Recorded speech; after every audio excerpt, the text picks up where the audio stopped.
I'll probably save the big one, the BVS Dawn of Justice. Talked for a little bit. But other than that, I was playing the Final Fantasy 15 demo. Ooh. Were there 15 Final Fantasies involved? Yeah. I'm sure I witnessed 15 fantasies within that within the demo.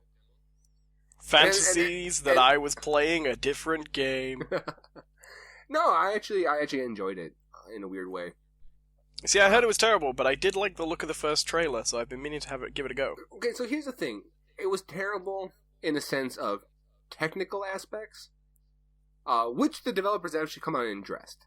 They did say, like, yeah, there's some issues with frame rate, and there's some clipping issues and stuff like that, but it was a playable demo that they wanted to get out before E3, where they're going to have a much bigger section you can play in, and much more refined. It seems like they're for the first time, Square is trying to embrace the more modern market for video games, where they're putting out the demos, and they already said they have plans for DLC and things like that. And I mean, you had like Final Fantasy 13 that had the two sequels to it, but I mean those are a bit more substantial than DLC, I think. Yeah, they are. Yeah. Although they were sequels to an atrociously bad game. This one seems a little... Okay, so there was something I had to do when I started playing this, is I had to sort of break away from my feelings on Final Fantasy. Mm-hmm. Because it's one of the things where it's really easy for me to attribute Final Fantasy to, like, Zelda. Because when they make a Zelda game, everyone kind of knows what a Zelda game is. Right. Well, the difference with Final Fantasy is that Final Fantasy's never really had, like, a type. Like, it has I don't know. I think it did up until about 6. Well, it had tropes. Right? It had a very similar combat system. And it had, like, the stupid naming conventions where, like, there'd always be a Cid somewhere in the game. Or, like a black mage character running around. Right. But in terms of, like, the type of story it told, it was always very different. And I think once after you got to Final Fantasy X, they started taking that one step further, this idea that none of these games are connected. It's a new story every time, in a new setting, a new world, different characters. And they took it one step further and, like, now we're going to introduce new mechanics every game. We're going to make a different type of game. See, that's my issue with the series. I quite like the way the system works up until about Final Fantasy VII. Mm-hmm. And then I don't mind Final Fantasy VIII, but every time they've made a change, I haven't enjoyed it as much as just basic Final Fantasy. And it's not that I mind differences, it's that it always seems to be a change for the sake of changing. And the thing is like, it's a weird problem to have, but one of the biggest problems Final Fantasy has is that every iteration they put out becomes beloved by enough people. Yeah. And, like, I mean, like, everyone talks about Final Fantasy VII. I couldn't stand that game. I played it. There's 3 discs. I made it through the second disc, and afterwards I just kind of petered out. It was just like, I can't do this anymore. I can't bring myself to care. I quite like 7, but I think it's overrated. I think compared to, for example, 5, I think is better. 6 is better. Mm-hmm. I am a huge fan of 8. 8's better. That's my game. 8 was my big one that I 9's really better. fell in love with. The thing about Final Fantasy is it's not that it was suddenly a massively better game than ever before. It's that it had those CGI cutscenes on the PlayStation that got some great TV ads. Mm-hmm. And so more people played it than ever played a Final Fantasy game before. Well, that's all it is, I think. Well, there's that, but I think the scope of that game was quite a bit larger than we've seen before. Yeah, but that's just a matter of when it came out. Sure. It was just the fact that you could finally do games that size. But it doesn't mean that fundamentally it's a better game, I think. Well, I mean, if that's the argument you want to make, then you can say that at the end of the day, fucking Pac-Man is the best game of all time. It just, at the time the game was made, that's all they could do. But... Well, no, I'm not saying that, but what I wouldn't say is that if they came out with a sequel to Pac-Man, right, and they did do this kind of thing, but if they came out with a sequel to Pac-Man and it was on newer hardware, and Pac-Man, the visuals were all better and the visuals more intricate and it could do more things, it wouldn't fundamentally mean that it was a better game than Pac-Man. Mm-hmm. If Pac-Man Neo looked better and could do more, it wouldn't automatically mean it was a better game. I don't know. Have you tried Pac-Man? What was it? Pac-Man CX or whatever? Yeah, it's fun. Yeah, it's great. I think it's a lot more fun than the original Pac-Man. Well, I'm not saying that. What I'm saying is it doesn't automatically run that just because it can do more, and just because it's got that novelty effect that it's a better game. That's fine. It doesn't mean it's automatically a better game, but I think that you could look at Final Fantasy VII and say, without doubt, that it was a better game than some of the other ones. Well, yeah, but I don't think that it's bigger in terms of... It's bigger in terms of visuals, and it's got those CGI cutscenes, and they're great, and nobody had ever seen anything like that before. But it doesn't have a bigger world than 5 or 6. I think that's relative. It all depends on how you portray that world. Like, maybe you could go to more places in 5 or 6, but you could see more of those places in 7. Yeah, that's true. No, I'll definitely give you that. That's absolutely true, and it's an important distinction. But I don't think it changes the fact that a lot of what people liked about 7 was novelty, not fundamentally. Well, okay. Well, I'll give you that there is a lot of fandom with that game that involves nothing to do with gameplay or mechanic. But right. I think there's also plenty of people out there who enjoy that game for actually playing the game. Yeah, I'm one of them. One of them. I just think a lot of its novelty is to do more with it being the first one people played because it reached a wider audience. I think what I'm saying is, I think if a lot of those people played 6, if 6 had been the massive success that 7 had, it would be 6 that was remembered. I guess. I mean, that goes like I said to Zelda. It all depends on like which one you played first. I think that actually goes with a lot of games, especially series or franchises. Like, you look at Zelda, and there's some people who, never really picked one up, and then they gave Ocarina of Time a try, and that one has gone down as being a masterpiece. But those same people went on and played Majora's Mask, which a lot of people say was the more interesting game, the more mechanically diverse title. But it doesn't get the same love. Well, I think it's almost exactly the same situation as Final Fantasy VII. Really, it's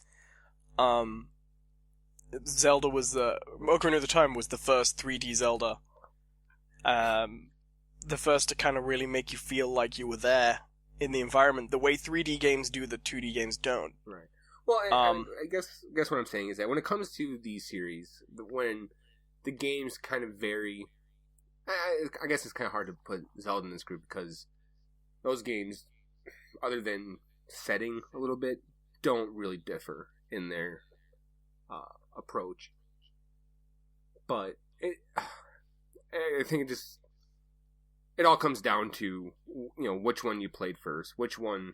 Remember, because I think it's almost near impossible to line up every Final Fantasy game there were and then say that one was the best. Or that one was the worst.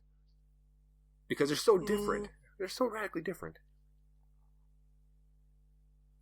But I think this is something that comes of looking from the back and the ones in recent memory, because I wouldn't say that about Zelda at all. Or Final Fantasy. If you take into account the first games up until the massive successes. So if you look at Final Fantasy up until 7, and you look at Zelda up until Ocarina of Time, it's a case of the Zelda ones do vary, and Final Fantasy kind of doesn't. I mean, the first 3 Final Fantasies are almost exactly the same game. Well, how would you say they vary? I mean, up until the Zeldas. Ocarina of Time, how do you say they don't vary? I mean, you have Link's Adventure. That's the dark horse of the entire series. That one is so different from everything else. No, but I think Zelda does vary up until Ocarina of Time. Very much so. I don't, because I mean, look, you still get the.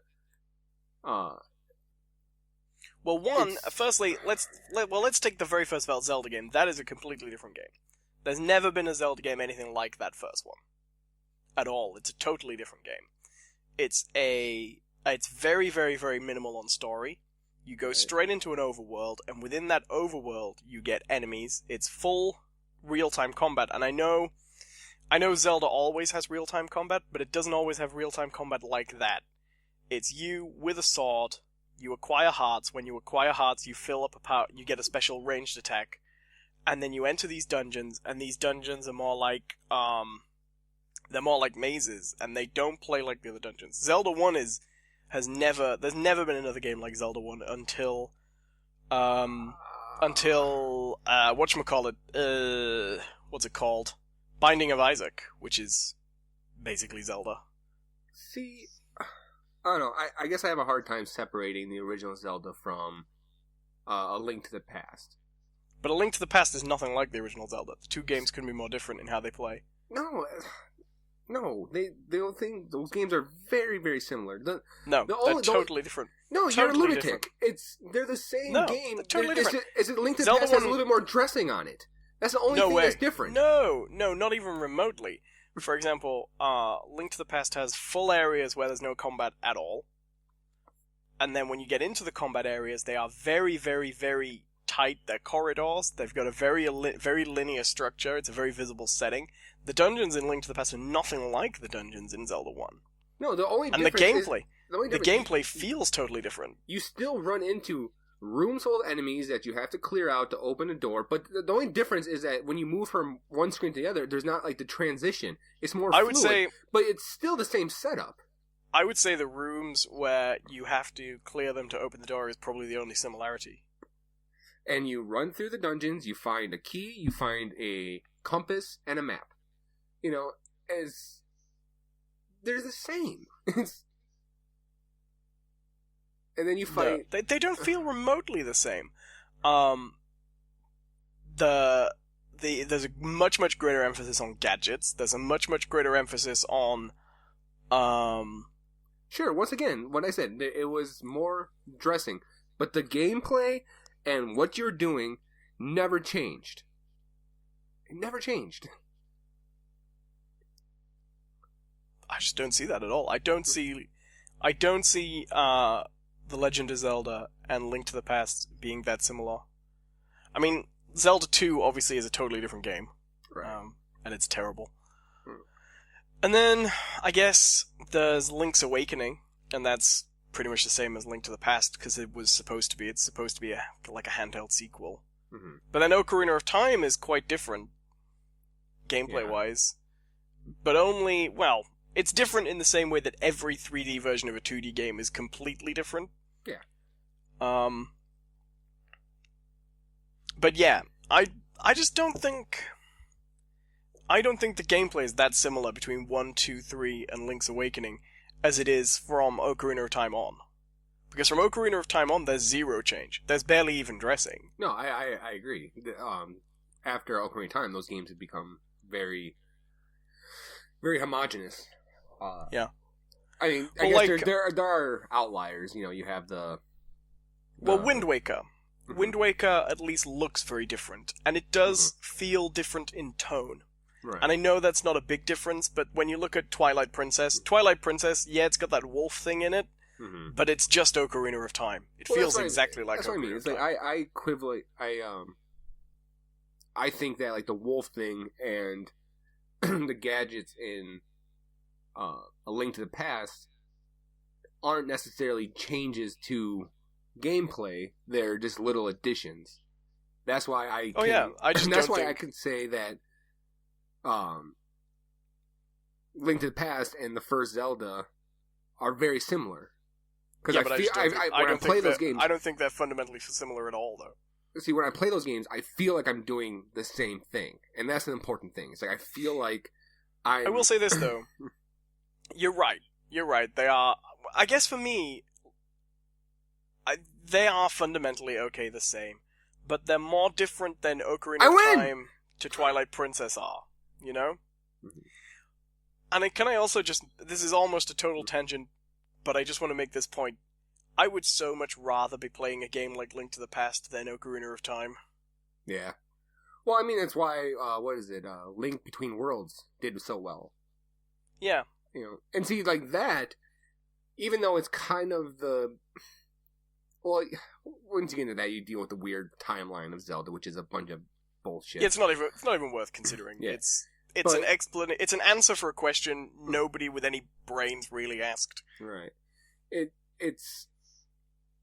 I would say that the difference between the first Zelda and A Link Between Two Worlds is vast. I would say that those two games are very different. I agree. Even though it's taking the ball from A Link to the Past and running with it. It's kind of the same feel as that, but I would say that Link to the Past is closer in the spectrum to the first Zelda than it is to A Link Between Worlds. Have you played Link Between Worlds? A little bit. What do you think of it? I played on someone else's console, so I didn't get a lot of time to play with it. But I don't know, it was fun. I liked the bits where something when you would get to like kind of a traditional puzzle of a game, where the idea is like, oh, I gotta move around these blocks or da da da da, and it kind of flips it where it's like, no, I'll just go into the damn wall. Yeah. And like that one boss that has the shield, and you have to actually morph into his shield. See, my thing about Link Between Worlds, like that, I think changes the gameplay dramatically because it gives you like a whole new world to move around in. Well, it's very similar to the Paper Mario game on the Wii, where you could flip into 3D, and it was a game where you flip between 2D and 3D. But I feel a little bit sad for Link Between Worlds, because the bits for me that I think really shake up the system are the bits nobody noticed. Like renting equipment instead of getting it permanently for a long time. And people didn't focus on that as much as they could. Or they complained about it. To me, I think that that whole gadget system is great, because not only for the whole renting thing, where it was, actually put an emphasis on having rupees. Where in all the other games, who gives a shit? But that one actually gives you emphasis because it allowed you to actually go about the world as an open world. Yeah. Whereas, have you noticed that since Ocarina of Time, the story has been almost irrelevant? Yeah. Like they talk about the story like it's relevant, but it's just it's never played in the game the way it did in Ocarina of Time.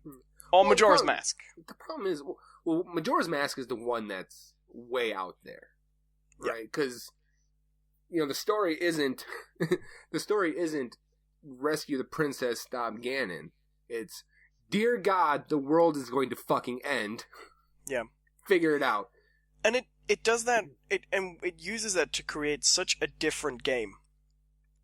Just such a different game. There's never been a game like that where the goal is to repeat the same sequence of time over and over and over again and memorize these routines and use that to then form a narrative.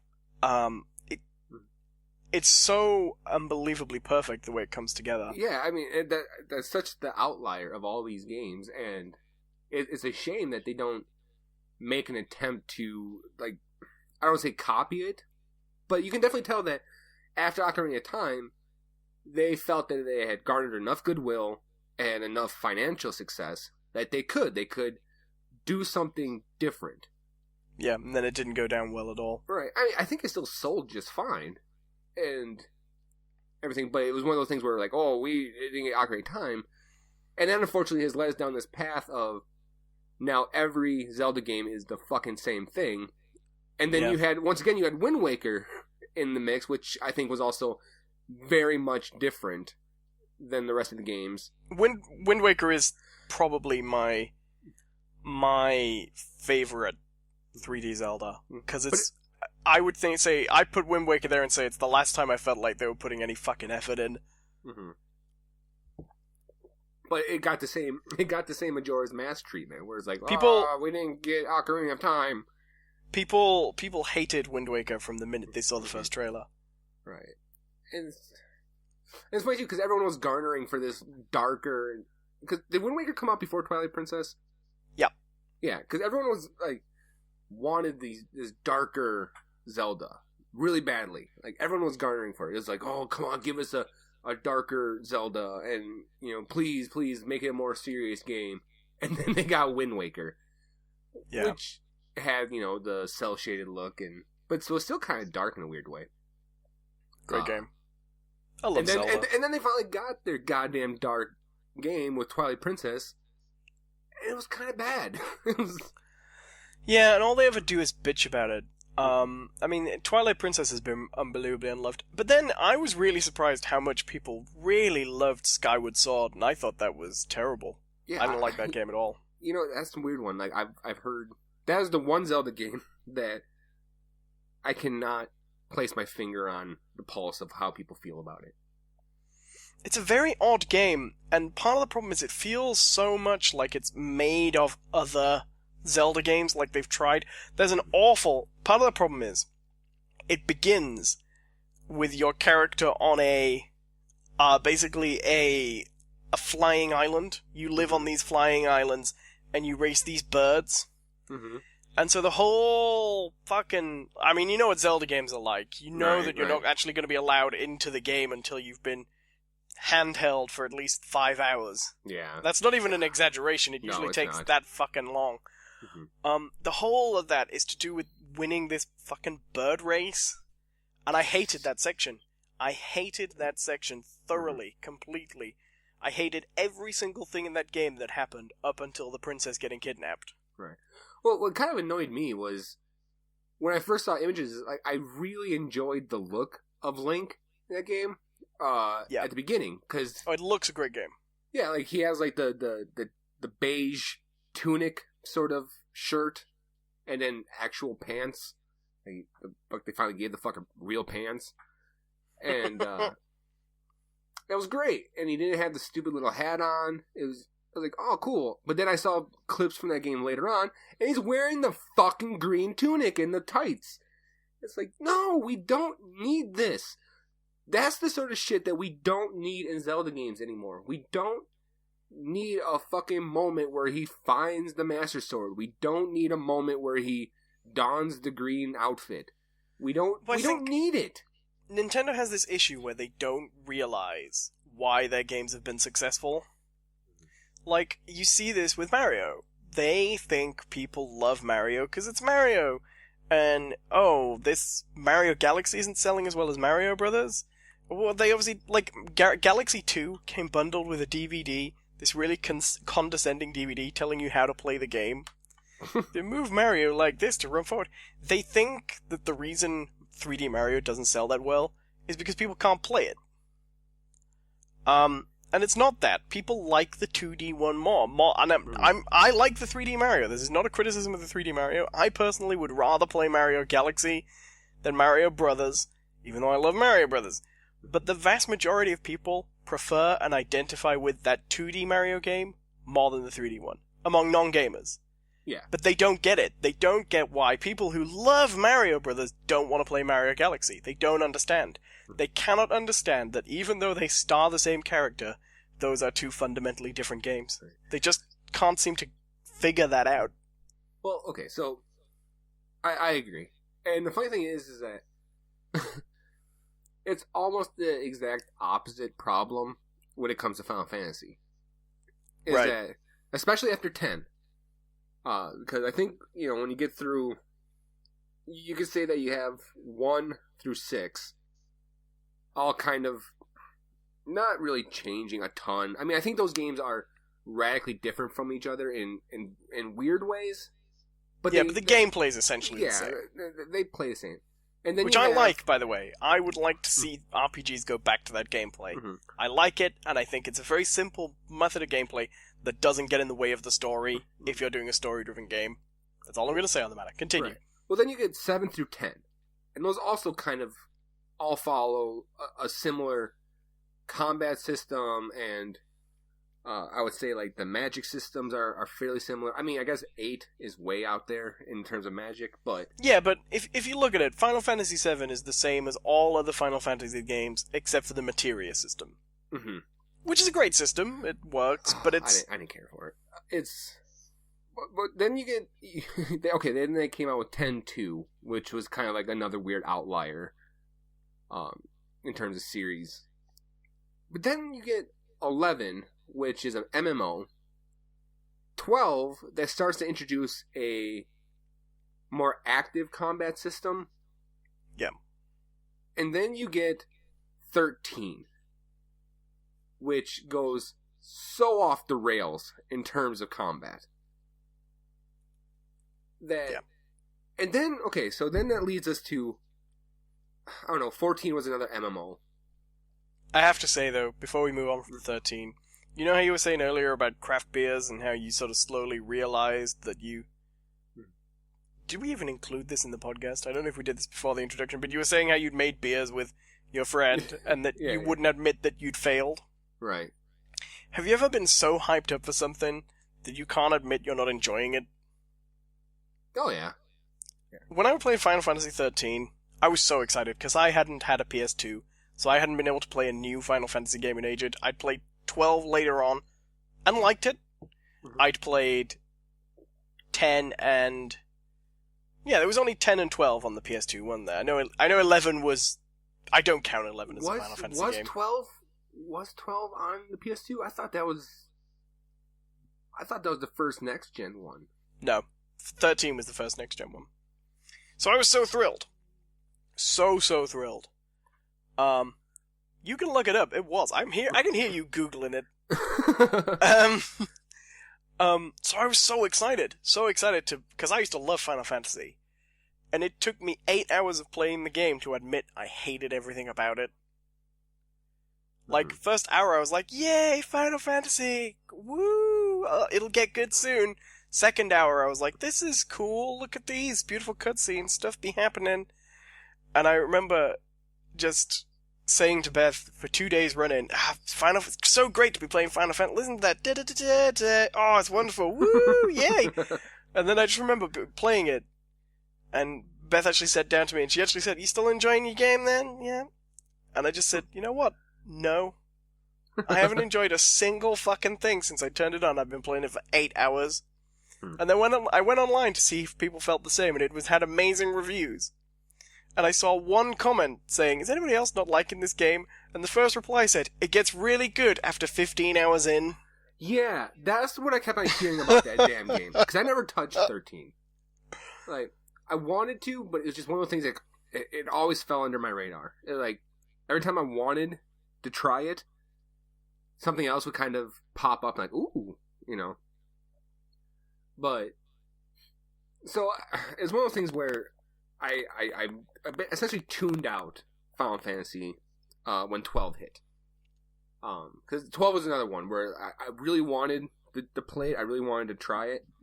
It just, another one of those games that I just never got around to. Either money was an issue for me, or I was busy with school, or, you know, excuse upon excuse. I just never got to it. So I've really tuned out Final Fantasy for a long time. But I realized that this time around, I'm going to have the money to play it. And I won't... Time's not an issue, because I no longer look at games as something I need to power through. Right. Anymore. I can just play it at my own leisure, even if it takes me 6 months or some shit like that. Not that this is going to take me 6 months to beat. But so when I saw that they were releasing the Platinum demo for Final Fantasy 15, I'm like, I'm in. I'm going to download this demo. I'm going to play it. And I enjoyed it. I actually enjoyed it. but it was good. But like how I started out this whole bit, I had to let go of the idea that, oh, this isn't like the other Final Fantasy games. Yeah. Oh, you've got to do that. Yeah. I should say, by the way, not being like the other Final Fantasy games was not why I didn't like 13. There's a lot of issues with 13, so what from what I understand. It's one of those games where you can be 10 hours in and still not know why you're being asked to do the things you're doing as well. Right, and that's one thing I heard, is that even for Final Fantasy, which notoriously has stupid plots, it just felt directionless, from what I understand. Like, you just never... The stakes were never high enough that made you want to. There's a division of opinion between the people who quit before the sort of 15-hour mark and the people who played on. Mm-hmm. And the people who played on say that it gets so much better. But I sort of feel like the people who are so invested in that franchise that they would play for 15 hours of a game they weren't enjoying would never have said it was bad. Yeah, there's never going to be a case of them not liking that game. Yeah. But so there's not. So really tell me much... about 15. I won't stop interrupting. There's not much to say in terms of really much. What this demo really felt like, it was like, we're giving you the tiniest of tastes when it comes to what you're going to be doing and what the world is really going to be like. Because it comes out right at the top and says, like, you are in a dream world. Right? The idea is that you keep on... you're in the, like, main character... Or at least in the course of this demo, you're within a dream of the main character. And... Oh, God. You go around and, like, the first thing you do is you find, like, a toy sword, like a wooden sword, and, like, a rubber mallet. And it's like, these are your weapons through most of it. Until you get to the end, where you meet this enemy that's much, much, much more intense than anything you had faced before. Because, like, as you're running through, you're, like, fighting these little blue spectral, like, bunnies and shit like that. And they look a lot like the nightmares from Kingdom Hearts. Right. You know, except they have, like, a little bit different colors. But they even have, like, the weird curly heads. Like the hats. I wonder if that's deliberate, because there was a rumor that they were gonna incorporate the non-Disney elements into that franchise, into the Final Fantasy franchise. So that's what I wanted to get to, is that the combat feels very much like Kingdom Hearts to me. And I never Maybe that's their solution. Right, maybe I never played Kingdom Hearts 2. I never played that. But I played into 1. Through a good majority of that game before, once again, I kind of stopped caring, because I don't like Disney. Yeah, I don't care for those games massively. I think they're probably good if you can get into them. Mm-hmm. But I could never just get into them, really. I don't think they're bad games, they're not for me, really. Yeah. And so the combat basically works out like, it's free form, you're running around, you know, you're not locked into position, and you can target in on enemies, and then you hold down the attack button, and he'll just go to town. You don't have to press it a bunch of times, you can just hold it down, and he'll start swinging away. The complexity of it actually comes to the idea that you can switch your weapons on the fly, like even mid combo. So it pays to pay attention to where in the combo your character is. Because if you do it right, you can, like, after a heavy swipe with the sword, it'll kind of push the enemy back. And after that, if you just press the other directional key, it'll switch to the hammer, which brings down a very heavy strike that can, kills it. So it's like, it's this whole thing about inventing combos on the fly. Without any... well, in the demo at least, there's nothing to tell you that. It doesn't say, like, oh, you can interrupt your combos and switch weapons on the fly. It was something that I discovered. That's interesting. Yeah, and it was kind of cool. It made me feel like I have an active place in combat, but not in the same way as, like, a God of War, where I'm putting in crazy button combinations and inputs. So it's like real time, but it's not visceral in the same way. Right. It's a case of I set my character to attack, and then in the course of the action, I can make subtle changes that directs the flow. And then there's another aspect that is incredibly weird, and I'm not sure what kind of place it's going to have in the game as a whole. Because this mechanic is introduced at the very end of the demo, and they don't announce it, they don't make a big deal about it, it just suddenly goes, oh yeah, by the way, you can warp. Okay? And not just in case like you warp around the battlefield, you look around you and there's huge buildings that just tower into the sky. And all of a sudden you just see a little thing pop up towards the top of the building. It's like, would you like to warp there? Yes. And you just appear at the top of the building and you can see the enemy below you. And it gives you another target. Like, would you like to attack? Yes. And so you do these crazy warp attacks where you just appear from the fucking sky and you just rain hell upon this enemy with your sword, and then you can just keep doing it. You can just bounce around these buildings where it's like, it's not just keeps going up, like you can go to one point and then look straight across from you on a horizontal plane and you can just go over there. And, that sounds very interesting. Yeah, and I think the problem is that they introduced it in a fight that probably doesn't utilize it, that it's not quite necessary. Because you can warp to the top of the building and just sit there. Because I did this. I warped to the top. I'm like, well, clearly he's going to do something to knock me down. And I tested it. I just stood there. Nothing ever happened. He never once. Freedom! He just kind of ran around in circles beneath me. I was just like, okay. Whatever. I live here now. Yeah, it's like, it's really just like 3 more feet and I could be on top of this, on the roof, and I can just like walk to the other side and warp down to the other side of the building and just run away. You'll never know. You'll never know. And so I mean, from the trailers, it looks like, because once I knew what it was, I watched some of the trailers again where they're showing that off. But before I played the demo, I didn't really know what the hell that was.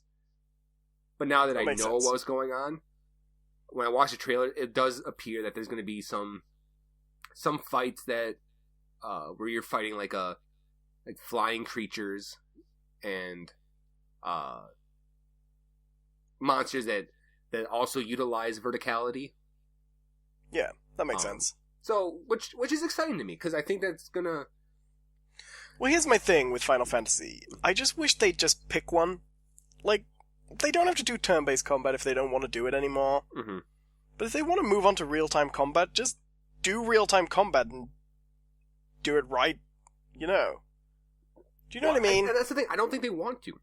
I think, at the end of the day... Right, but stop doing bad turn-based. This might be a weird thing to say. I don't necessarily think Square, especially now that they're teamed with Disney, really consider Final Fantasy to be a huge moneymaker for them. No, because it's definitely become a case where you see Final Fantasy where it's like, well, we just decided to give it a shot. We thought this might be kind of a cool idea. Well, bear in mind, I mean, they're with Enix now, so they've got Tomb Raider and what is their other big property? Hitman. Hitman, yeah. There's others. I don't know. But yeah, so it definitely comes... I'm getting the feeling that... I don't know if maybe they're giving more autonomy to the developers and the creators of these games, but it definitely feels like there's a sense of, well, we're just gonna fucking go. We're just gonna go for it. You know? Some very interesting stuff came out about Square recently, which is that you might have noticed a lot of their games have been episodic, or weirdly mismanaged. Hitman is doing a weird thing. Well, something, and a lot of their content was Resident Evil Revelations. Oh no, that was Capcom. What am I talking about? Yeah, that's Capcom's kind of in the same boat though. But what was the other one? There was another Square one that went episodic. Anyway, I don't know. something came out which was somebody spoke to. Well, I can't remember who it was saying this, but they got some sources that the reason they've been behaving so weird this generation is that all their business analysis that they had leading up to the launch of the new consoles suggested that they were going to fail and that the PS3 360 was going to be the last generation of consoles as we know it. Mm-hmm. And so what they were actually planning for was a completely different kind of generation where content would be mostly downloadable, most games were going to be played on mobile devices or PCs, and whatever consoles were to make it would be kind of niche, which is why they did this deal with Microsoft for exclusivity for the Tomb Raider sequel, because they were kind of picking a side. They weren't expecting consoles in general to do well, but whichever one did, they might as well take whoever was going to offer them some money for it, because it probably wasn't going to sell well on either platform. And then it actually turned out consoles have done much, much better than anybody was expecting them to do. Right. And so they're in this kind of weird damage control thing. Mm-hmm. And the funny thing is that it's Life is Strange. They did Life is Strange. I didn't know that. That's another one. No, is it? Okay, because I'm reading this article and I just see that Life is Strange is highlighted. Life is Strange, Don't Nod's brilliant episodic adventure series has been that's another episodic one that. Okay, so Square Enix did publish that. Yeah. I said that's another one that went episodic when the rumor was originally it wasn't going to, and then it got reshuffled. And I think it's more likely it's not that it got changed, but that it's not the kind of game they would have commissioned if they weren't expecting it to go this way. I think for that game, it was a case that Telltale happened. Yeah. I hear it's a great game. Yeah, I own the first episode. I just never bothered to play it. That's one of my problems with episodic games. I never get around to like part 2s and things as well. Mm-hmm. But you know what? The funny thing is had it been close to the end of this generation that we're in, I'd agree. I'd agree with Square's predictions. Like, because I do believe that this console generation will be the last of its type. Because we've already had such a dramatic shift. I don't know. I think it's one of those views that comes from too much insularity in the games industry. And I think they kind of forget that there'll always be a lot... Like, for example, okay, there are always going to be people who buy the latest Nintendo handheld for their kids. Right. And Nintendo's business model is always going to be essentially the same one they've got now, which is make games, sell them once, because that's what they've stuck to, except when they've been forced to go otherwise. And so there's always going to be at least one company operating in that market, which means there's kind of always going to be... I don't know. I think a lot of the calls for the end of consoles are premature. No, and here's the thing. I don't think it's going to be the end of consoles. What I think we're going to see is the end of the content being delivered the way it is. I think after this generation, we're going to basically see... Honestly, I think we're going to see the end of the $60 title. Perhaps. But I think we'll see something equally negative in that we'll move to games as services. So every game will be produced like an MMO, whether it's an MMO or not. See, not necessarily for a subscription, but it'll be like that. You saw it with SimCity. I think I guess our next thing is we're going to see the rise of episodic games in titles that weren't normally episodic. And it's going to be a case of, like, I don't know if it's going to be a good thing or bad thing, because I think we're going to get a case of, like, okay, well, we'll take, like, God of War, for instance. I think what we're going to start seeing in the next generation is, like, you'll get, like, 4 levels of God of War for, like, $30. Well, like, the Street Fighter game they've just done. Right, which a lot of people aren't happy with how that happened. No, I don't blame them. But that's a kind of a different thing, because then you're dealing with, like, character packs. And in the grand scheme of things, even though there was a big controversy about, like, characters with what was that one game? Something girls. It was like a anime style fighter, but it was all the all the characters were girls. Skullgirls. They ran a Kickstarter to fund a new character, and people balked at the amount they were asking because the people just don't realize how much actually goes into making these characters. This Street Fighter thing is not like that though. There is no game in that new Street Fighter really. Mm-hmm. The single player mode is nothing. Right. It's very strange. But then, at the same time, look at what's happening with Star Wars Battlefront, which is a game we both enjoyed. Mm-hmm. That's had almost as much content added for free since it launched as it launched with. Right, which makes you wonder, like, were we right to pay full price for that game?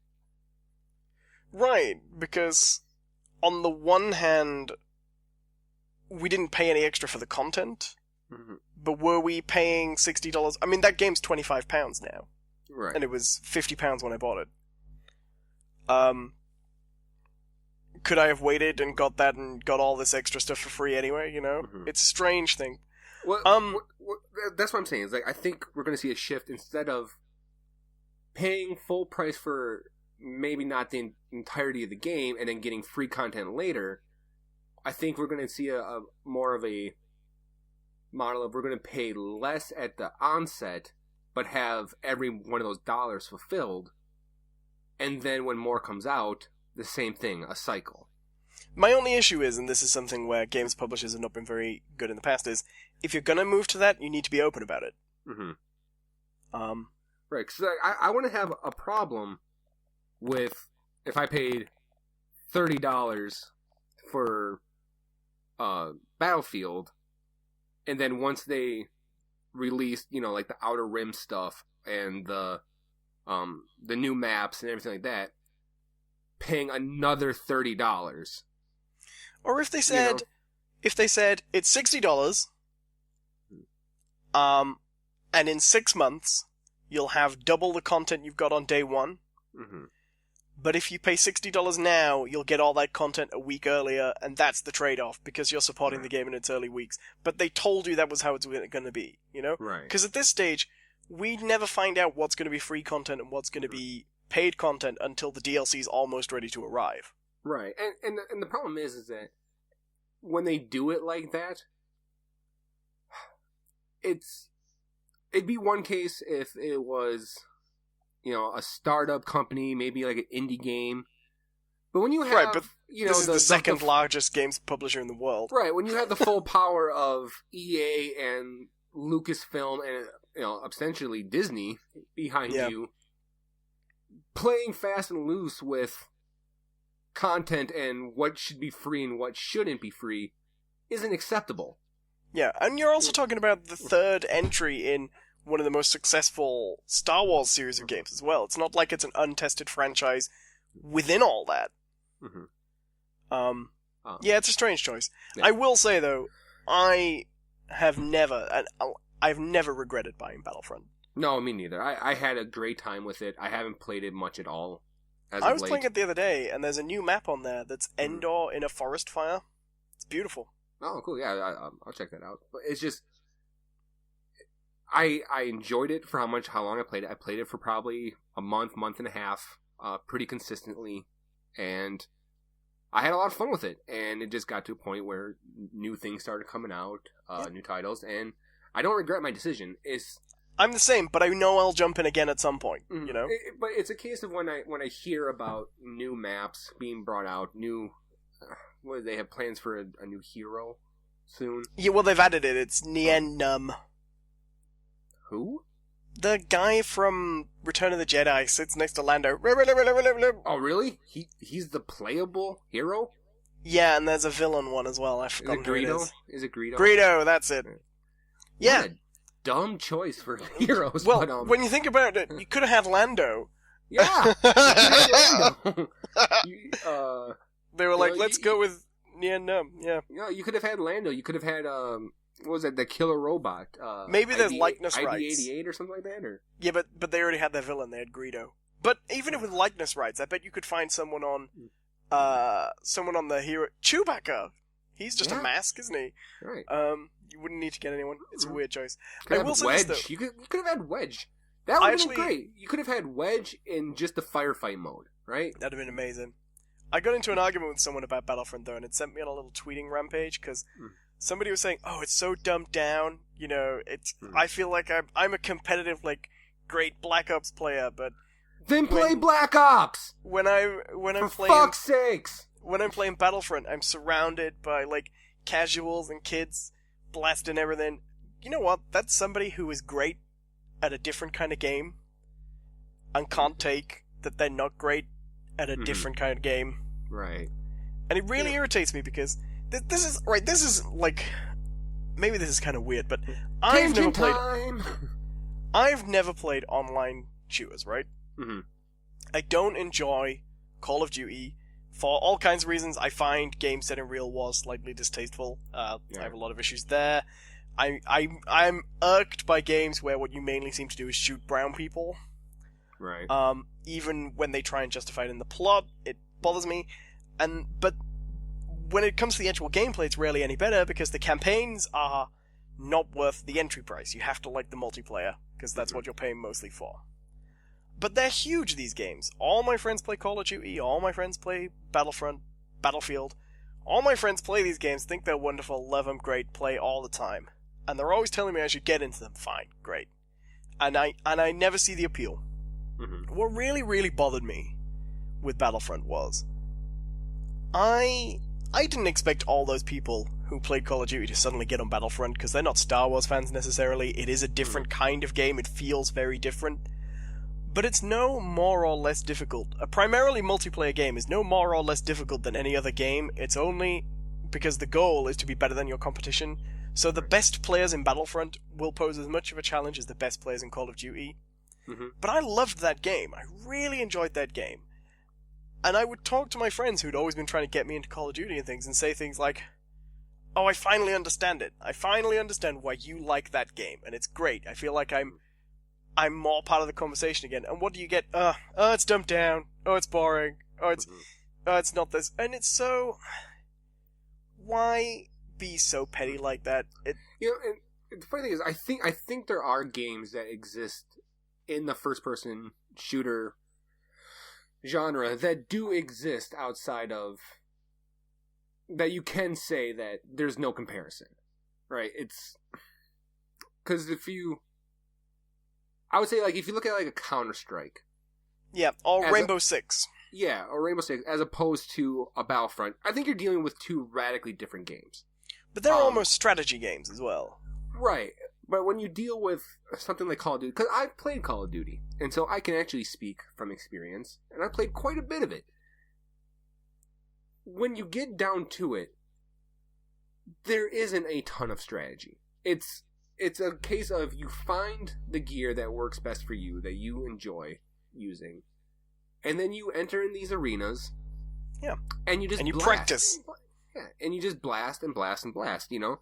And the gameplay with Call of Duty basically boils down to, usually, I mean, unless you are bad, you know, because you can be bad. What it comes down to is who sees who first. Yeah. Basically, yeah. You know, and it's a test of reflexes. It's a test of, you know, your twitch aiming abilities. Whereas, you know, I would say if you look at something like, you know, Counter-Strike, it's a case of, you know, who knows the map better, who actually has the ability to aim and predict your enemy's movements, and so and who can utilize their team better. Because honestly, even if you're playing team deathmatch or domination or something like that, you're practically playing a single player experience, because there's no need to really organize in those games. Everyone knows what the objective is. So what irritated me, I guess, was I'm so sick of people who play Call of Duty being incredibly macho and competitive, and then suddenly when they face with a situation where other people are competing because it's slightly different gameplay, because the weapons control a bit differently in Battlefront, you know, it requires slightly different types of skills and a slightly different approach. all of a sudden it's not about how good you are, but there's something fundamentally wrong with the game. That really pissed me off. Yeah, really pissed me off. Because the funny thing is, and this isn't a criticism of Call of Duty in any way, because for what it is, it's a great game. For what it wants to be, they're expertly executed, and I can never fault Activision, Infinity Ward, Treyarch, whoever else is involved with those developments anymore. I can't fault them for the games they make, because they know what they're making and they do it well. But what I can fault is the community around that game. Yeah. Oh, yeah. It's a big part of why I don't play. Because essentially what you have is a bunch of people who refuse to admit that they themselves are playing a dumbed-down game. You know, except for a few modes where, you know, there's permadeath, there's no consequence in playing badly. You know, you run out there, you get shot, you die, and literally 2 seconds later, you're back in the fight. And just because it takes a little bit more reflexes and you don't quite have as much leeway in who fires first in Battlefront, they're essentially the same. You know, there's no consequence of death. So absolutely. So, but you know, and the best player in one is always going to be as challenging to someone else as the best player in another, because your opponents aren't the game's AI or the game's mechanics, but the other players. Right, and you know, when you look at that system, it's incredibly dumbed down compared to something like I said, like Counter-Strike, which exists almost solely as... All right, we get it. You play Counter-Strike. No, the funny thing, I really don't. We get it. We understand. I don't really play that game anymore, but I can look at that game and say it is by far all I'm hearing more difficult. All I'm hearing is you just going, well, you know, it's Call of Duty, you know, it's a lot of people they enjoy it and stuff, but I'm a rocket scientist. Have they ever tried rocket science? But no, when you think about it, when you think about it, nothing's really complicated compared to rocket science. You are completely missing my point, you piece of shit.